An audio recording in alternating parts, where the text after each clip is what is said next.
Okay. Uh, Santosh, just a quick question before starting this session. Can I ask? Okay.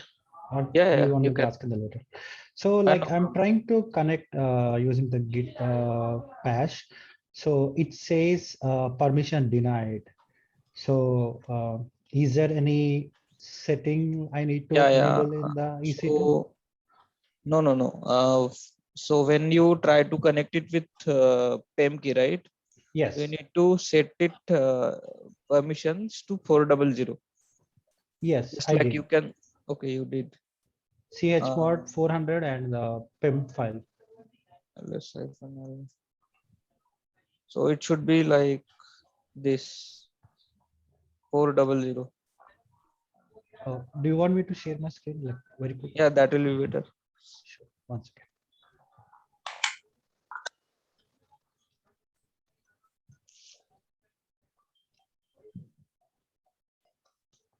So the PIM file is in downloads. So Okay. this is the command, right? Yes. I did. And then, and this is the other command to connect to Okay. EC2. Okay. Says permission denied. The key is same, right? You said. Yes. So here is Can the you key. log into the EC console once?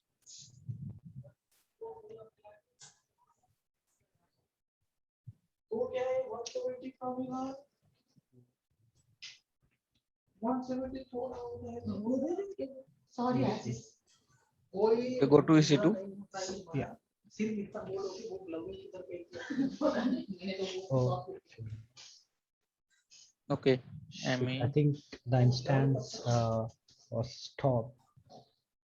Oh, Let me try to. So I was trying to connect to this first instance, and I'm uh, saying that it's not connecting.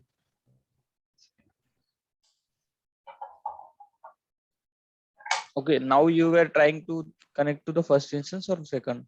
First one, I mean second one, but by Okay, it is mistakenly, stopped. like I was trying to connect to, Stopped one. Okay.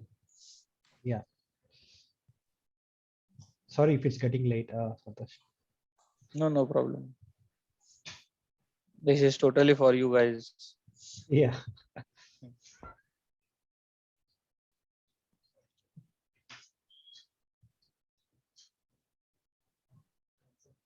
Uh,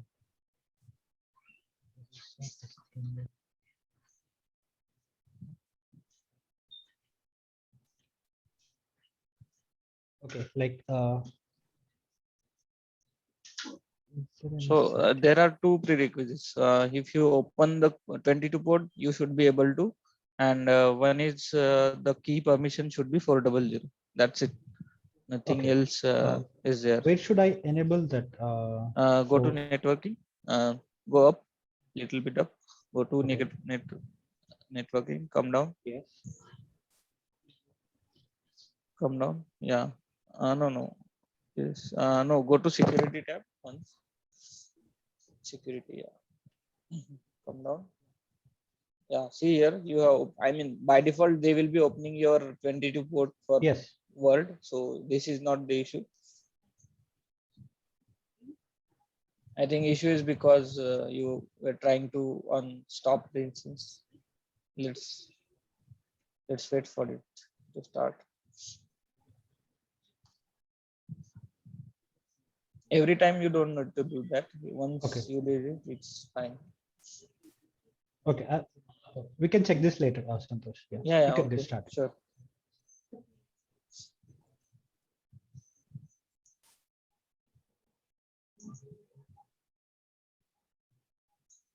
Okay, so I think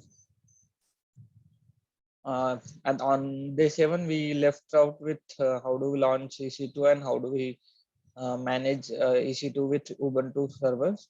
So I'll show you quickly. I think you know it better, but I'll still show you for other guys to how do we launch it EC2 with Ubuntu machine. So go launch go to the EC2 service console and then launch a machine. Then you can search here Ubuntu. So here for Linux, they will like they provide everywhere free tier eligible OS like Ubuntu, SUSE, CentOS, Red Hat Linux, as well as Amazon Linux and Oracle Linux. So like this, you can go for. Then second, select the type of instance. Third, we need to select assign public IP enable, and then number of instances we are launching only one. So yeah, that's it. And VPC wizard, I think by default we have already selected. Next, add storage. By default 8 GB is enough for us as it is Linux. Next, add tags based on your requirement. Every time you don't need to create a new security group, we can just select existing one. I think we do have one for SSH, right? So go and launch.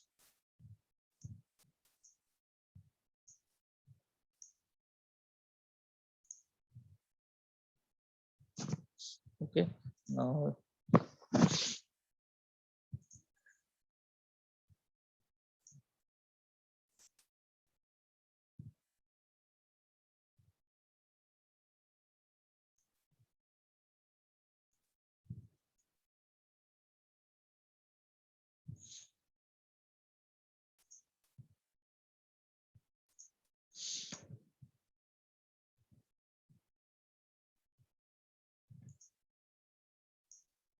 so it says it is running.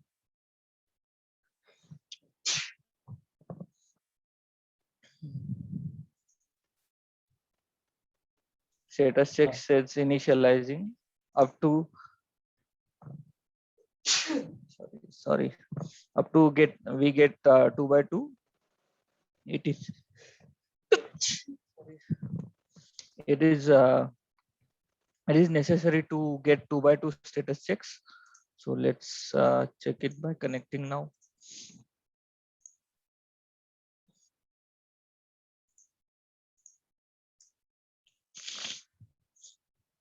And it's necessary to use Ubuntu as username here because they come up with username as Ubuntu, not EC2 user. I think we can connect it with EC2 user also. I am not sure, but let's check that also. I never used EC2 user with Ubuntu machines. EC2 user.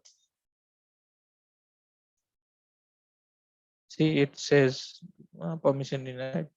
So that's why we use Ubuntu here. Ubuntu. So for Ubuntu, let's write it in way.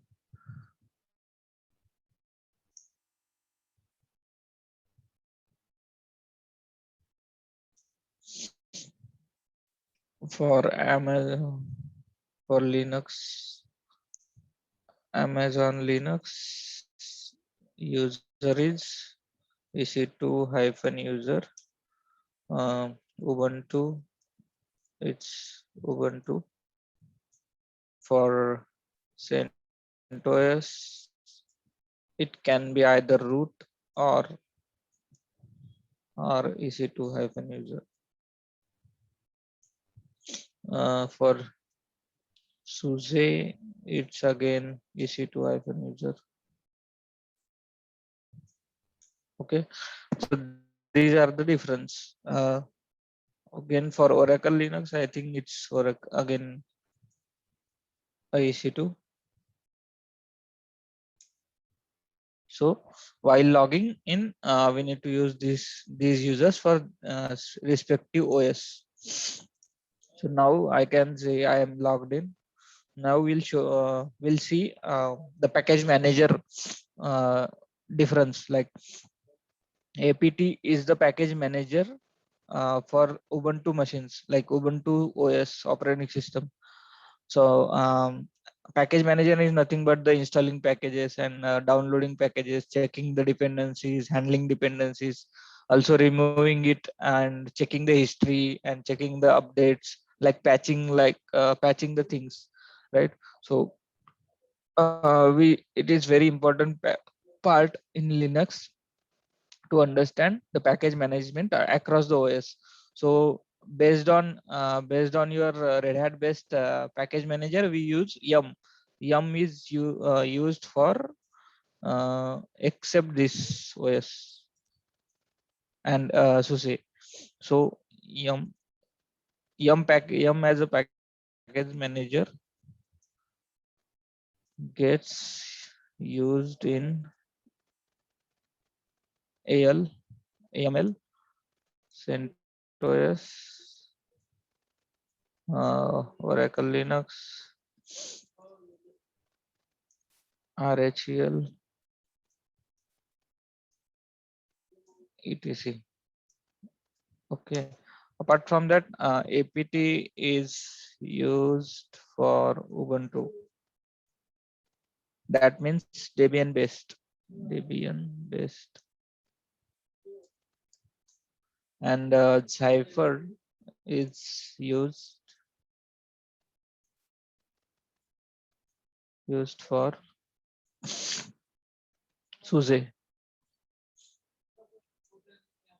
Okay. So this is the difference between three OSs. Mostly we use this OS in Linux. So yeah. Apart from that, so now I'll show you how do we install packages with APT. So first of all, we need to switch to root because we need admin access to do that. Before we can do it with using Ubuntu user, but for every command I need to use then sudo. So I'm not familiar using sudo every time. So that's why I am trying to switch up to root and then hit the commands. But in industry, I mean in companies, you won't have access directly to root if the company's access is standardized. I mean they don't really provide root access to everyone. So it will be only with your manager or some higher authority guys. Only they will provide your name, and this will be replaced with your name, like username, and then you will have access just like root, but every time you need to hit the sudo. So now we'll see how do we install the packages with apt. Apt install is the command to install the package. I'll show you how to install httpd. So httpd package, it's for Yum, right? Not for Debian base.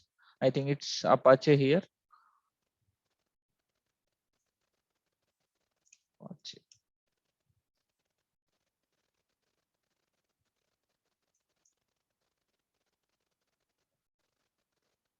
See, it says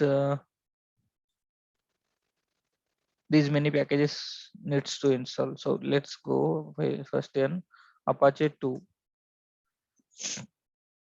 So what I did is first, oh sorry, again I did Apache star 2.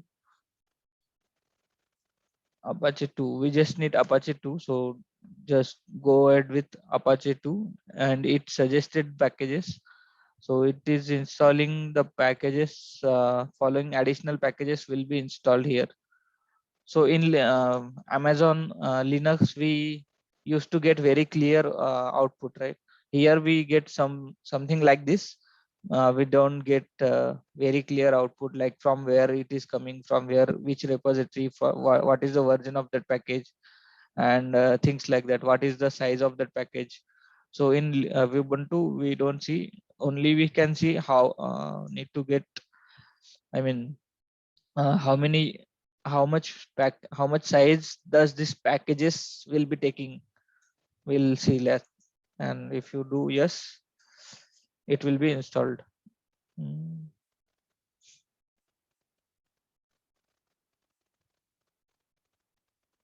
So let's check with another package names. Classes unable to locate apt.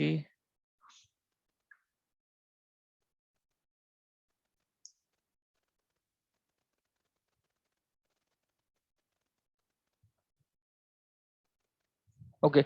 Anyways, there is some issue with I think installing Apache to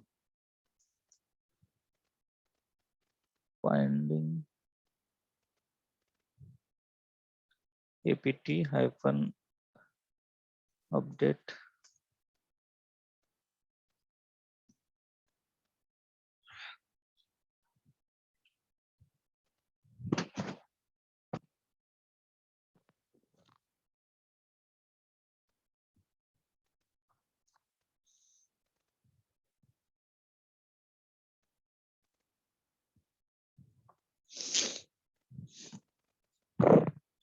Okay, now we'll try to install it. So yeah, so there was some issue with repository, or it was not able to go there and check it and download it. So what we did is we updated the system, and now it is downloading the respective packages. Now you can see it using. Now you can see it using say apt hyphen content, apt content, http no Apache. So package names can change. Apt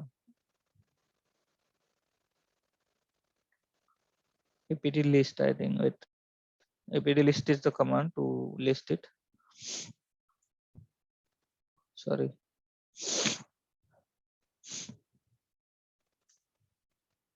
So here you can see it is installed, and now you can I think you know the command systemctl. You can check the status of Apache using this command, Apache 2, I think. Okay, so it says active, so no need to start it. And if you say here it's enabled, means it's enabled across the reboots. So if you reboot the server as well,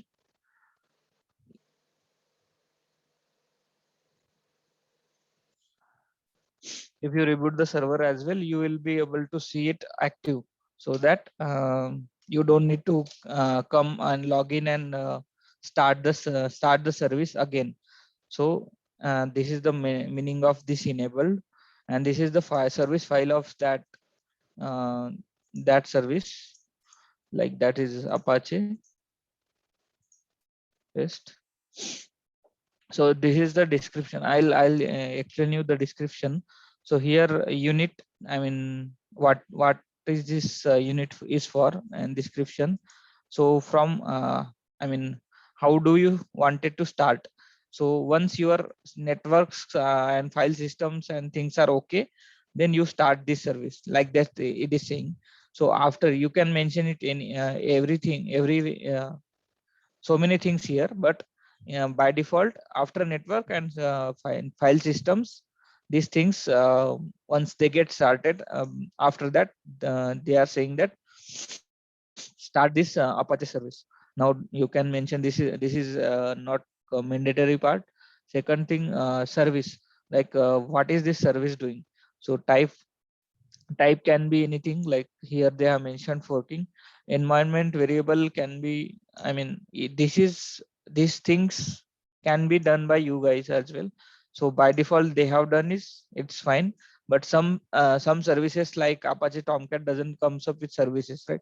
So we need to make service. So we can copy these things and make it on your way. So restart on about. So if it got failed, right, so it will restart it again by using this file. Okay, now wanted, it is like installed for every multi-user target. I mean, not for one user, it is installed for multi-user. So So this is how we install. And now if you want to check any dependencies for any package, apt hyphen depends Apache 2. So it will show you dependencies. These many dependencies are there for this package. Okay, so this is how we check the dependencies of any package. Now if you want to check it, I mean, if you just want to search it for, then hyphen search apt space search is the command, SEARCH. So it will just search for you, not install for you, it will just search.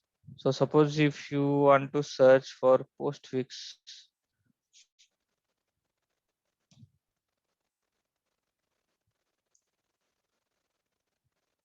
so it will search for you in this directory, existing file, and it will search you for the exact package as well as dependency over that. So now this is how we search for package. Now if you want to verify information about the package, like what is this package about and like that, so do a show and then package name Apache 2. So it will show you your version, priority from where it is coming, origin is Ubuntu, it is installed for Ubuntu. Is there any bug fix URL for that? Who is maintainer of that repository? I mean, not the repository, who is maintainer of that package? So here it says Ubuntu developers and things like that. So many things like you can read it about. So this is nothing but the information about the package. Now, if you want to just check any broken dependencies of the package, so you can check it using apt hyphen verify. No, not verify. Check, and then package name Apache 2. So I think apt hyphen help. So check is not there. Maybe in updated version they have removed it. Satisfy. Okay, list, search, show, install, reinstall. Now if you want to reinstall the package, you can use reinstall. I'll better, I mean, go with this option itself because it takes time to show you every command. I'll just explain you the bit little bit more on this. So reinstall will reinstall the package. I mean, it will uninstall first one and then install the latest one. Then remove the package means you need to, if you want to remove it totally, then you can go with remove. Auto remove is nothing but will automatically remove that package. And update is nothing but the to update your system to a patch.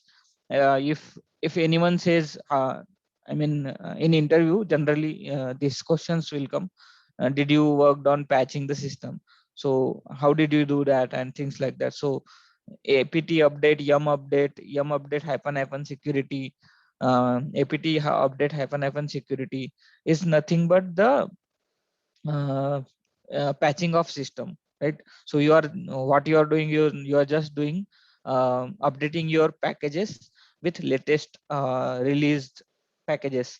So you will be like there is no vulnerable package on your system with that package update systems. So that's what we do it with update. And upgrade is nothing but the upgrading the versions. Okay.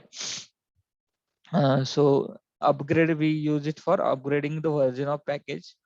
Now full upgrade, it says that full upgrade means it will upgrade your system by version. Suppose you have Ubuntu 16 and you need to upgrade it to say 18. By default, you can't do that in cloud, I think, because we have already another OS will be there another AMIs will be there. So we generally don't prefer that way, directly upgrading the OS to next version, because so many things are dependent and can be break. So migration is generally in cloud will happen in parallel. So if you have server of Ubuntu 18 and you need to migrate it to Ubuntu 20, so what you do is you take the existing package list here from here, existing configuration from here, and then launch a parallel server. After that, configure everything on that server and hand over it to the developer team, and then they do their thing on that and test that according to their requirement. And once they have confirmed that the new OS is working fine with them, then you go and decommission the older one. So this is how the process in general happen. So this is all about the APT.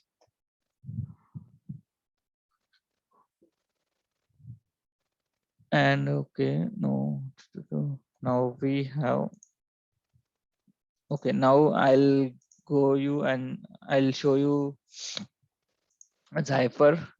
How do we how do we handle Zyper thing? Like, so need to go to EC2 and launch an SUSE Linux.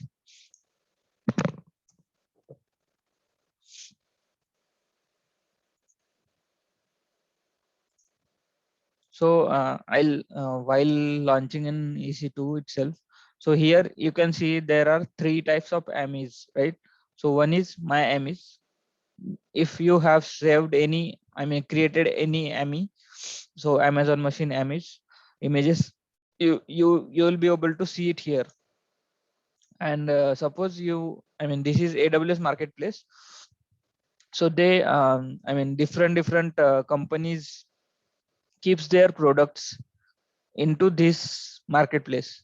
So and there are categories like infrastructure software, DevOps, these IoT machine related industries. So these are nothing but the already ready images comes up with some installed softwares. Like suppose if you want Splunk enterprise server, and suppose if you want Jenkins installed on the server, these things will be there. Ansible installed on the server, Chef installed on the server. So these things comes up with this AWS marketplace. Community AMI is nothing but your depends on see, suppose I selected Amazon Linux, it will show you from where it is coming, from which organization it is coming. Like this is nothing but the community, and it will charge you because it is community type. Okay, so now we'll go and start for SUSE Linux. So go for latest package, and that is free tier. So I used to use 12 and until now, and now we'll go for 15. Nothing, no, no worries for that. So always choose free tier one so that you don't get charged. Now select this, and this is nothing but if you want to always create more than one instance. So this is a good option given by Amazon. And yeah, okay. And if you want to enable any monitoring, if you want to mount your EFS system here, they have given here. Recently they have, I mean this year, I think this or last year, they have given this option. Also they have given one domain directory option. If you have a domain created in this AWS itself, so there is a service called domain Active Directory. Yeah.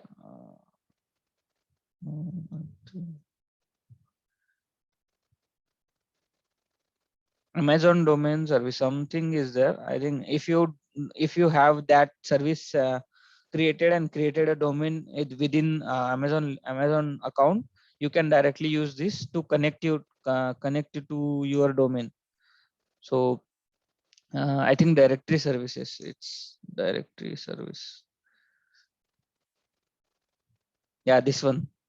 Host and manage Active Directory. So what people does is people manage their Active Directory outside of the organization. I mean, they might have um, some on-prem servers, and on that they manage this Active Directory. Okay, suppose now I've selected whatever I require, whatever required things are there. Now let's go to next storage. So here it says it needs 10 GB. So by default, other OS needs 8 GB. Maybe these guys have changed within. Okay, so here it says free tier eligible customers can get up to 30 GB. Previously it was 40 GB. I don't know when did they change this. So I think 8 and then 24. Let me check my volumes.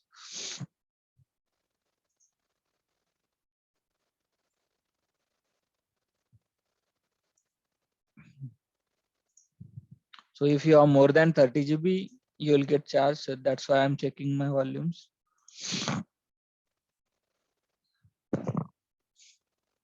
So here we just have 16 GB used. So no need to worry. You can go another 14 GB. So I'm going another 10 GB.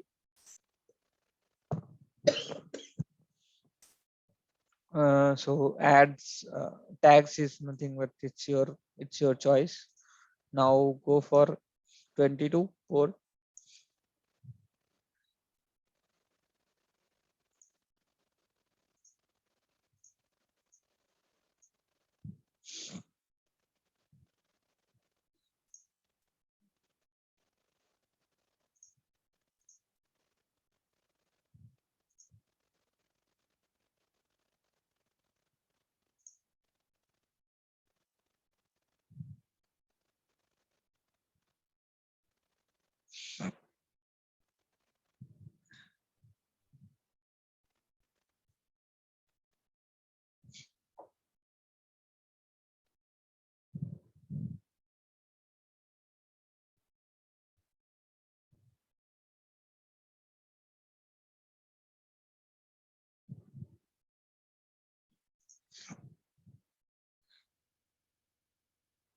Now it's initializing.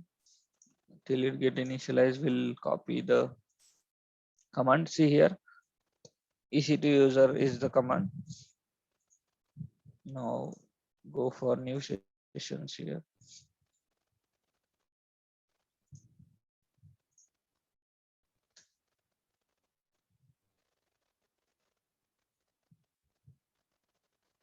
So till it get initialized, I don't think so. We can connect. It will refuse our connection till it gets initialized.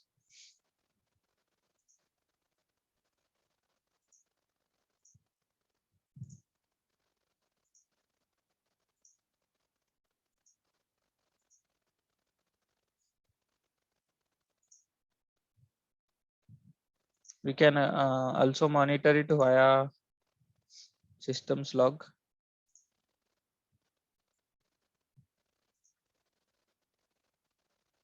So we can monitor it via screenshot as well. So it says it's giving us a login screen, means it's okay to log in now. If any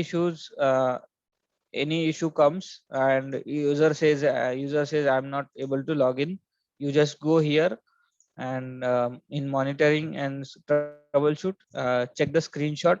If you are not able to see this login screen, that means there is some problem in the system. So yeah, and that problem will be visible to you, visible to you here, so that you will be understanding what is the error, and you can just copy that error and Google it, or you can just raise it with Amazon support as well, so that they will suggest what to do and what not to do. Okay, now here we have logged in with the user called EC2. Then if you want to switch it to root, you can do it using sudo -i. Sudo su hyphen is the alternative command, right? So here you can see it's Zypher is the command to manage the packages in the SUSE Linux. So now if you want to update a package, now install a package, let's go with this route, right? So see here, hyphen help will show you everything, right? So we'll go with the options first. Software package software management. Install is the command. Install is the arguments to install the packages. Remove and verify. These are nothing but the updates.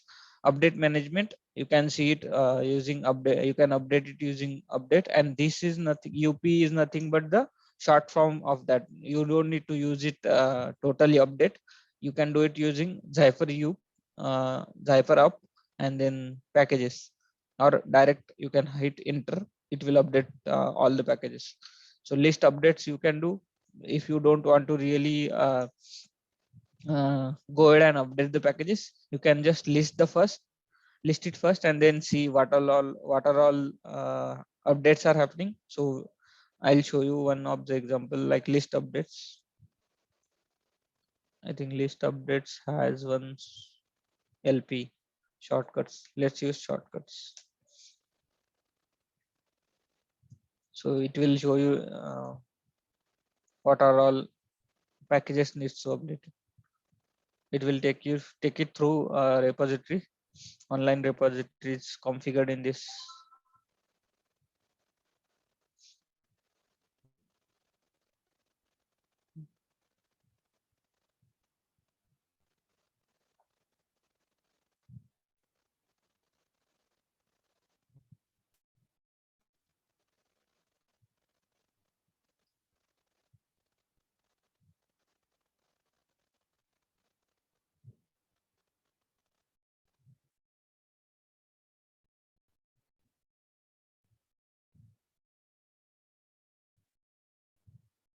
So till it get we'll see other things like querying the thing, search info.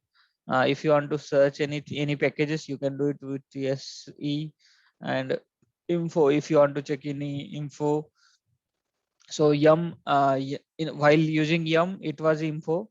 While using Zypher it is info, but while doing apt it was check or show. APT it was show, and for Yum and SUSE it is similar. So once you do practice, you will get this, and actually no need to remember this because you will have help here. So it is just that if anybody asks in interview, you need to remember for that time period. And once you get into the company, nobody is perfect and remembering these things. They always do search it using this hyphen help command, because it's never an easy task to remember these many things. Like we do have Docker, Kubernetes, Ansible, things to handle, Jenkins, so many things to handle, right? We can't remember everything. So it is always to use hyphen help. You can search, and if you don't know answer, you can select that. We can always do hyphen help and search whatever you wanted to do. It will give you option to uh, s- to actually do what you want to do. Suppose you want to search history, you can also do that. And other commands like if you want to download source downloads, from source download you have to do like that, you can do. So this is how list updates will work.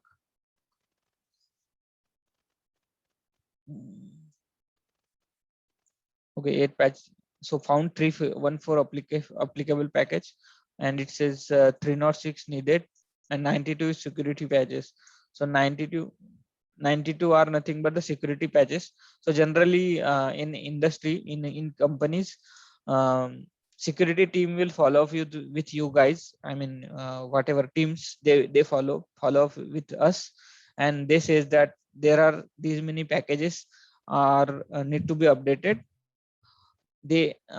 everyone just can't be consider these many packages, but they will not allow you to run these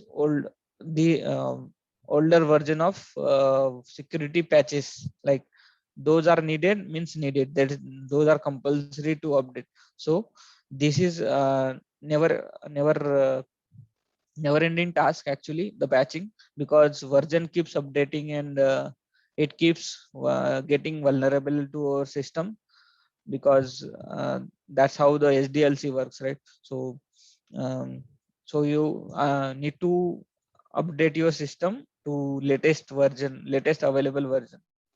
Okay, so yeah, apart from that, I think we saw each and every each and every command for this Zyper -l. So querying is done. Package locks is nothing but they are there is some functionality in this OS. We can log the package or list the current package logs. If any packages got logged, you can list that package, things like that. It is there. Querying, I think we what provides means last thing I'll show you. What provides means if you are not sure about which packages are yet to be installed with this package name, so you can use what provides. So it will show you what it is going to be installed on your system, so you can use that. Apart from that, command migration, these things, migration thing, you will use during your upgrades. Like there are minor upgrades, right? If you have SUSE version 15.2, then if you want to go to 15.3, then this migration command will be useful. So you can use this migration command to migrate the minor version of your OS. So this is how we use it for Zyper. Next thing, any question until now, guys? Yes, Santosh. Yeah. So earlier you told prefix and postfix, right? So what are Yes, those yes. two words? Like what terms are they? Like So postfix is nothing but the MTA, mail transfer agent. So in mail server, I did not uh, cover that topic yet, because okay. mail server is nothing but suppose you have a company called xyz.com. You will have a mail server for that company, like xyz.com, and you will have mail sender it, right? And Mhm.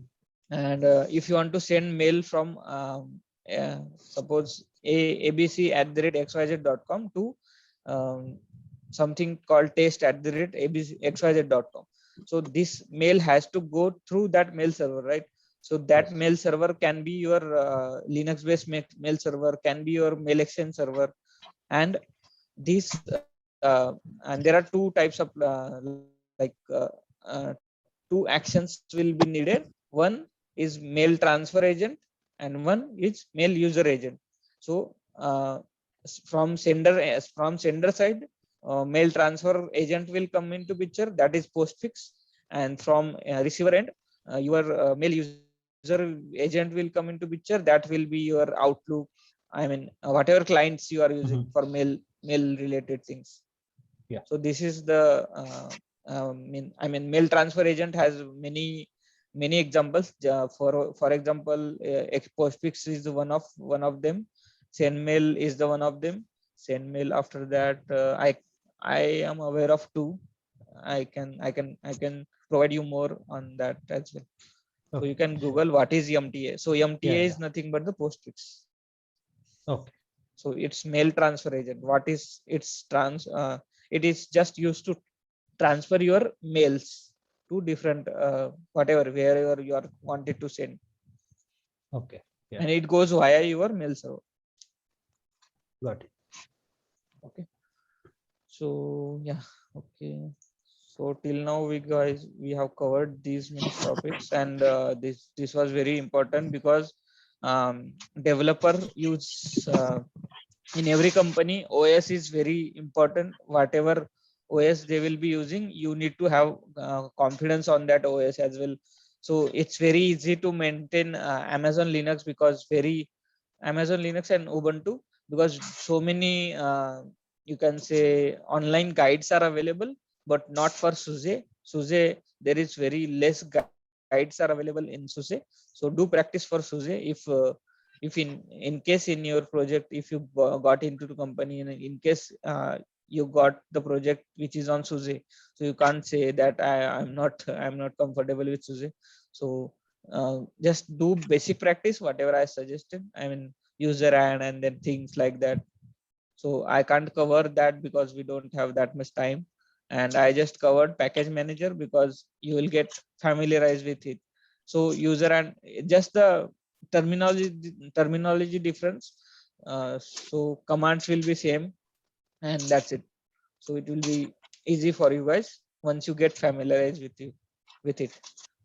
So next thing, we have seen Yum, right? Yum as a package manager in Amazon Linux. So let me connect to Amazon Linux first.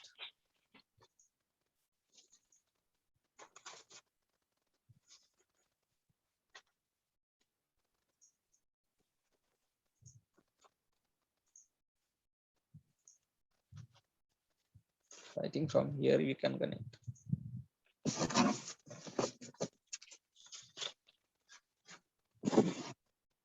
So it is very secure way to use session manager, guys. So we don't need to open 22 port to the world. And this is browser based connection developed by Amazon people. So it is very safe, and companies are trying to switch out to this option and remove the dependencies of git bash or putty or anything else, right? Yumbox, something like that. So we don't need to use any third party client to log into the server. We can just use this. So this is very secure way to do that. Do SSH, do log into the server. And companies are trying to move out their system to use this option provided by Amazon people. It's a free of cost. If you have public IP, this is also free of cost. But in companies will not have public IPs, will have private IPs, because companies doesn't want to expose their servers to public, right?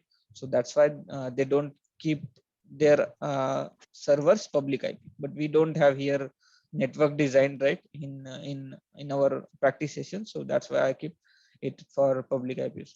So now we logged in with Amazon Linux, and suppose so RPM, I'll show you RPM -L.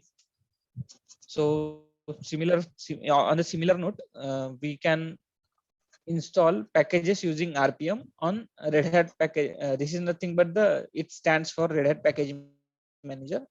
You can use it for querying the package. You can use it for install and upgrade and erase. I mean remove, as well as you can. Yeah. So what is the main difference between Yum and RPM is Yum will be automatically solves your dependencies. So if you install HTTPD here, it will solve your dependency online. See here, and it will install that package for you. But if you do same thing from RPM needs that package downloaded on your system. It will not download for you from the repository. You need to download it from anywhere. I mean that is up to you. HTTPD RPM, like this you can search for CentOS here. Like this, you need to go and copy the URL, and then by using wget you need to download it. Wget and then URL. Let me take one of the URL like this.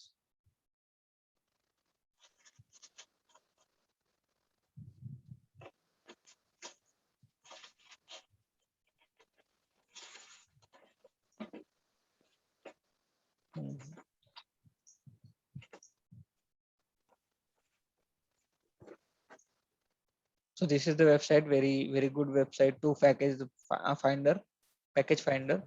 You can always check it for CentOS 7. So this is the way you can download, and you can just copy the URL and download it here using. So always go to TMP directory. Now wget paste. Now you will be able to see it here. Now I'll uninstall that first. Yum remove of httpd.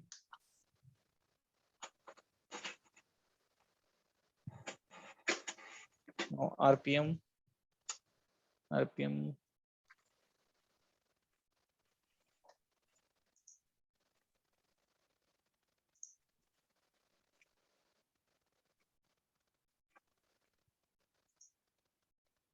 install rpm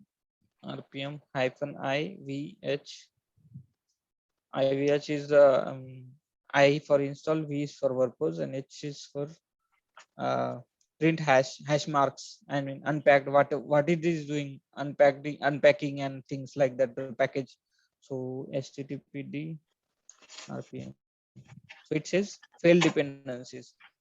So now what you do, if you are, I mean, in older days, what used to happen, you will not have yum access on the server. Like online repositories will not be configured, used not to be configured. Nowadays yum, everyone is using yum, so no worry for this. But you should know about this thing as well. So we have downloaded one package, but now it is asking for this package as well. So now we go ahead and download another package, and that's how it is. So this is the main difference, practical difference. So rpm doesn't download it for you and doesn't solve the dependencies for you. So it's like offline installer, offline package manager for you. So this is the difference between rpm and yum. That's what I wanted to share with you regarding rpm. So there are like multiple commands with rpm. With rpm you can query as well, rpm -qa. It will query all the packages like this. And if you want to grep it for one package, then httpd is the one. There are some dependencies for the httpd, so it is showing you. So things like this, you can do it with rpm. And apart from that, if you want to list the module, hey, this is very important. How do we list the modules for package, any package? So there is no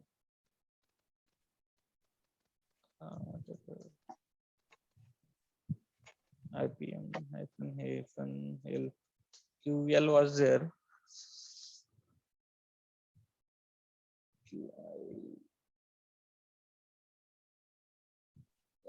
List the files in package. Yes, it is there, but it is not accepting.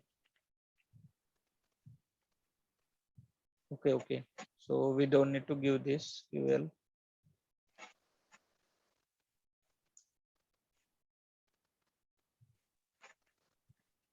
Open ql, then httpd. Package httpd says not installed, then ssh it is there. So go with sshd. Let's first install yum install httpd, and then do ql.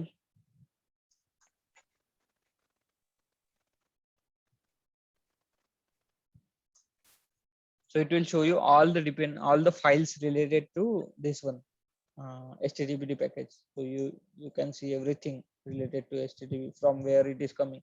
If it is any configuration file, it is in etc, where is the logs file for that, things like that. Or what are the modules, what are, from where it is coming, like this. Okay.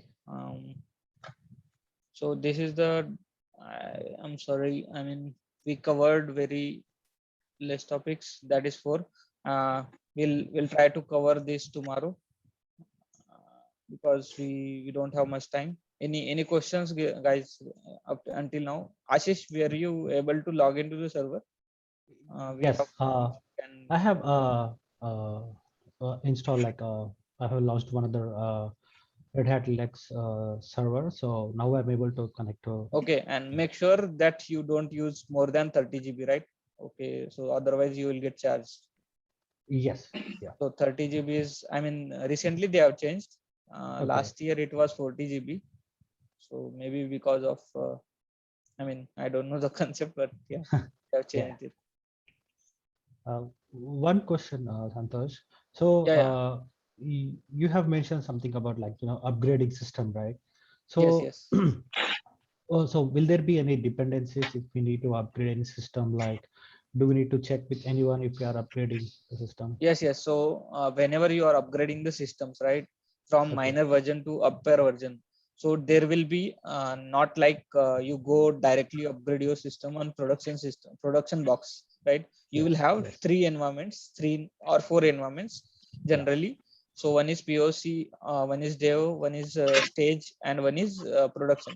So you will Okay. do it first on POC box and hand over it to developer guys, and if they say everything is okay, if they say this is not working, boss, let's find this, why it is not working. So you Okay. can go and check your history, you can check your what packages are all are updated. You can I mean, it's a coordination between you and developer and testing team. It's Okay. not related to your thing only. It's Yes. coordination between developer and you. So if this is this functionality is not working, so you need to check what is the functionality it is doing and on what package it has dependency. So if that package got updated on while you are doing upgrade, so you can say, boss, this package got upgraded, you need to check your application dependency, because we can't while doing upgrade we can just escape this package updation. So like that you can say to him, I mean, he will take care of his application dependencies. Okay.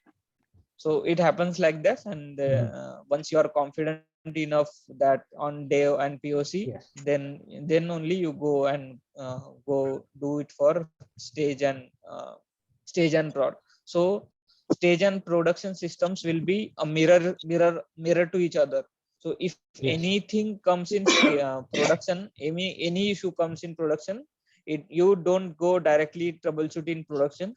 You mirror that issue into stage, I mean, reproduce that issue into stage, and then go and troubleshoot in stage first, fix it on stage first, Okay. and then apply the fix on production system. So this is how the things happens in industry. Yeah. Directly you will not get chance to play on production Yes. systems. So staging is also called as pre-prod, right? Yeah, pre-prod. Yeah. Okay. And there is one another environment called UAT, acceptance test. It Okay. is also called as INT in some companies. It is also called as UAT in some companies. Okay. So it is basically a pre-live system to clients, so that they says that yeah, it is working fine with these many connections. So they do load testing on that system. The actual loads, I mean, not actual, you can say virtual actual load, just to check if production systems works fine or not. So that is another, not every company following that UAT system, but yeah, some companies are having that UAT as an environment. And there are also like some cases or like situations, right? So if every functionality is working in pre-prod or staging, and sometimes it may be Yeah, there fail are some on cases. production. There are So some like cases. on that cases, like what they will do, like So they report to us and we initially. need to find out, I mean, as a team, there is it's not only DevOps guy job, it's coordination between application team and our team, like our DevOps team. So it's a coordination between, if go live had scheduled, generally go live will be scheduled on weekend days. Okay. So suppose you have migration, I have done one migration in my past, and we used to have I like I'll share you the example. We used to have spent more than I mean, the migration was from on-prem to Oracle cloud. and we used to spend almost 12 more than 12 hours in company, because the migration were not happening, and we have done it in stage, and we failed doing in it in production at same space and same speed in production, because of some data discrepancy, because data was more in production, not in and the data was low in stage. So yeah, that's what it was happened. So we need to reach out to Oracle customer care and see what is happening, what not, and why we are facing these challenges. So we, like, before, but we have delivered the project, and Okay.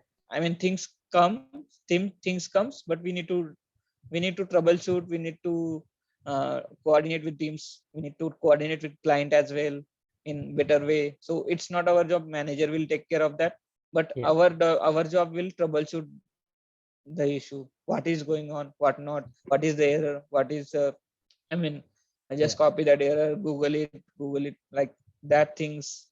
You need to be on it, I mean. Yeah. Yes. Okay, and Thanks. things comes over experience. It doesn't comes Yeah. Yeah. very rapidly. So yeah. Okay, I think we are over time.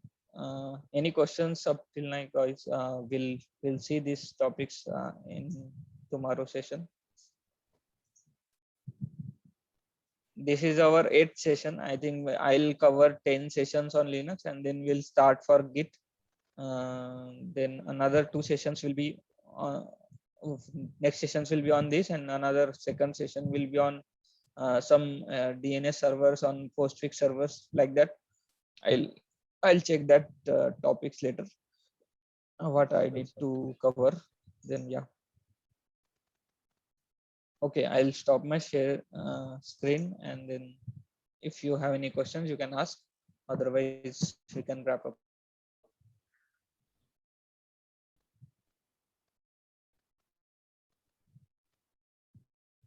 Okay guys, thank you so much. Yeah. Thank you. Bye.